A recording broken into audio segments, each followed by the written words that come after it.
Trump তার নিজস্ব সামাজিক মাধ্যম ট্রুথ সোশ্যালে ইরান ইসরায়েলের যুদ্ধবিরতির ঘোষণা দেন, যার সঙ্গে সঙ্গে বিশ্বজুড়ে আলোচনার জন্ম দেয়। তবে এই ঘোষণার কিছুক্ষণের মধ্যেই ইরান স্পষ্ট করে জানিয়ে দেয় এখনো কোনো আনুষ্ঠানিক সমঝোতায় পৌঁছায়নি তারা। ফলে যুদ্ধ বন্ধ হয়েছে কিনা সে প্রশ্ন থেকেই যায়।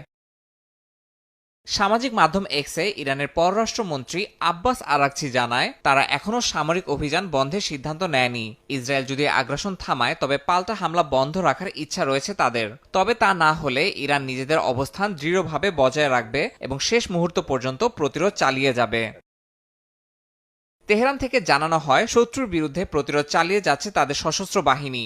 দেশের সার্বভৌমত্ব রক্ষায় প্রস্তুত সেনারা যে কোনো পরিস্থিতিতে জবাব দিতে অঙ্গীকারবদ্ধ বলেও জানানো হয়। এখন পর্যন্ত কোনো চুক্তি না হলেও যুদ্ধ পরিস্থিতির গতি অনেকটাই শিথিল হয়েছে বলে ধারণা করা হচ্ছে। তবে আনুষ্ঠানিক চুক্তি না হওয়া পর্যন্ত যুদ্ধবিরতির বাস্তবায়ন নিয়ে রয়েছে ধোঁয়াশা। আন্তর্জাতিক মহল এখন তাকিয়ে রয়েছে দুই পক্ষের পরবর্তী পদক্ষেপের দিকে। ইয়াসিন মোহাম্মদ জিসান, সময় সংবাদ।